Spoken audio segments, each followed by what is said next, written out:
Are you feeling overwhelmed at work, constantly juggling deadlines and responsibilities? Do you find yourself being stressed at both work and home, and it's making it harder for you to recharge and stay productive? Welcome to the Prescription for Career Success mini podcast series. I'm Dr. Christy Taylor, career and executive coach and founder of Work Solutions LLC. And today we're going to be talking about an issue that affects nearly every professional at some point, and that is managing stress in high pressure jobs. Whether you're in leadership or managing complex projects or simply feeling the weight of workplace demands, stress can take a toll on your mental and physical health.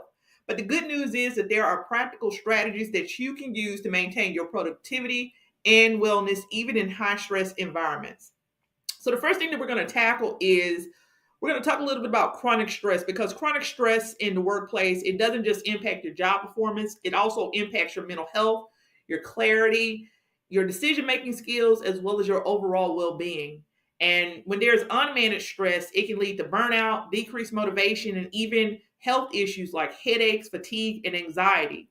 In most cases, we're just trying to make it day to day, but we don't worry about the long term implications that high levels of stress at work can cause. Now, studies show that employees who develop effective stress management techniques are not only more productive, but they're also happier and more engaged in their workplace. So, today I just want to give you 5 actionable strategies to help you manage stress, boost productivity, and protect your mental health.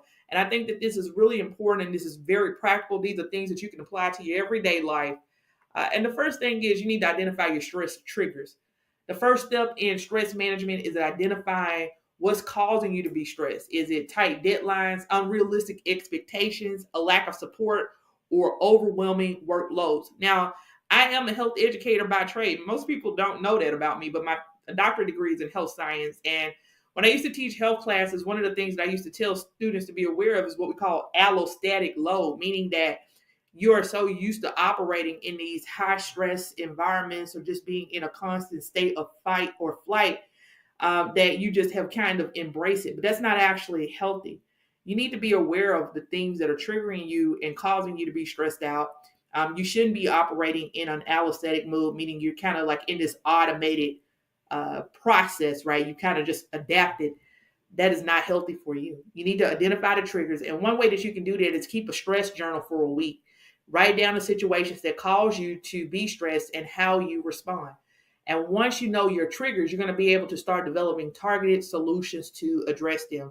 When it comes to your mental health, you really have to weigh the options, especially when it comes to your work environment and what's going to really work for you. I've had friends who were in pretty high level jobs who made the decision to give up the titles just for the peace of mind of being able to spend time with their family, to connect with and do things that they really love. So find that balance. The next thing is that, like, once you really understand your triggers, is to be able to set clear boundaries at work. Now, many professionals, they struggle with setting boundaries, especially in high pressure environments. If you're always saying yes to everything, you're going to quickly find yourself overworked and exhausted. Learning to say no diplomatically is so important. And we do have a video out there that's part of our Prescription for Career Success series where we talk about how to strategically say no at work. Now, here's some simple ways that you can set boundaries. Instead of immediately agreeing to a new task, you need to respond with, I'd love to help, but I need to prioritize my current workload. Can we revisit this later?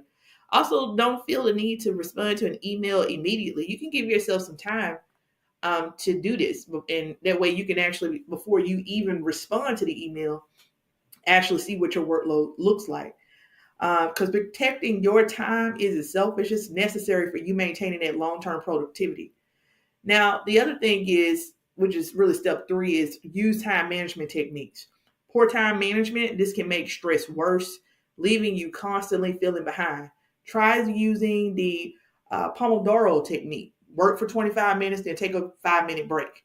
Another great approach is time blocking, where you schedule specific time slots for deep work, meetings, and breaks. Now, I used to use time blocking in my job, and I would, schedule in whether it was a break or if I had heavy projects to do, I would prioritize them based on the things that needed to get done, based on the due dates, or maybe components needed to get done for various points of approval. And then I would focus on getting that done, and I would block out my day so that I wouldn't be caught up in a lot of unnecessary meetings.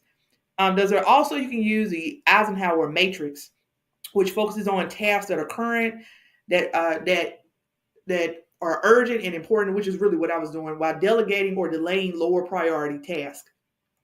Especially if you've been assigned work where you have to go through an approval process, you need to look at how you manage your time, create a workflow plan that'll allow you to manage things efficiently, and never, ever set yourself up to deliver a project on the actual due date. I always try to leave myself with a couple of days in between, because you never know, maybe something will get stuck in the workflow process. So I try to back it up. If I have a week, I try to deliver it at least a week early, because you never know again. So manage your time, make sure you have boundaries.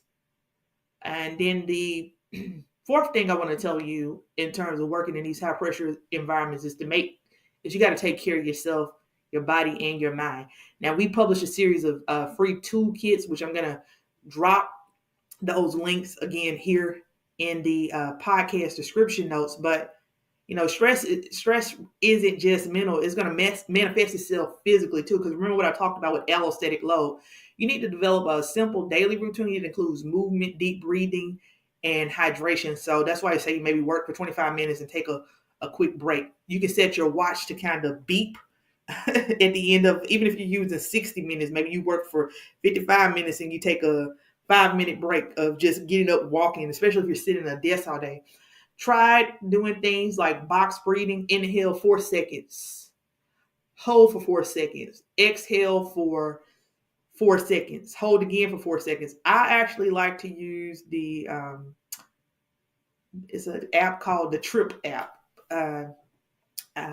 And I use that. I have one of those Meta Oculus things, and I use that app. That really has helped me with kind of taking control of my mindset and finding balance and meditating a little bit. Make sure that you are getting enough sleep. A lack of rest increases your cortisol levels, making stress harder to manage. Again, you don't want to get to the point where you're in allostatic load and it's becoming just something that's you gotta accept, because it's going to impact your body. And then finally, let's talk about caffeine. Too much coffee can make anxiety worse, so you need to balance it with water and herbal teas. Now, the final thing that I want to say here is, you building a support system. When you're working or navigating the challenge working environment, you really need a support system in place, and you really kind of need to figure out, is it going to be worth it for you? Don't try to handle stress alone. Lean on your mentors, your colleagues, and your professional communities for support.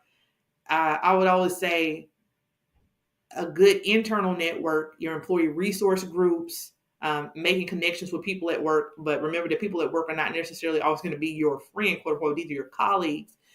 But also having a strong network around you. Now, if your workplace has employee wellness groups or ERGs, take advantage of them. Consider scheduling monthly check-ins with your mentor or your coach to help navigate any workplace challenges. Also, talking things out with someone who understands your industry can really give you a fresh perspective. In closing, I just really want to just remind you that managing stress in high pressure jobs is a lifelong skill. And this is key to developing consistent habits that help you to stay balanced.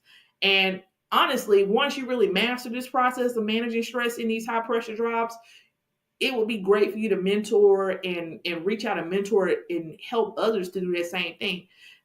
You can start by doing things like taking small steps each day to, like we talked about, identifying the stressors, setting boundaries, managing your time, and taking care of your body. And do not hesitate to seek support.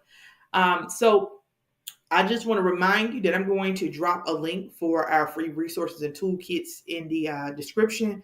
And we actually have one that really focuses on mindset and workplace resiliency. So if you need anything, I'm also going to drop my link, and you can reach out to me and schedule a free appointment, because here at Work Solutions, we do focus on being the prescription for change. And part of that, again, is supporting you with career coaching and workplace resiliency. So until our next episode, I'm Dr. Christy Taylor. Feel free to drop your questions in the chat. I look forward to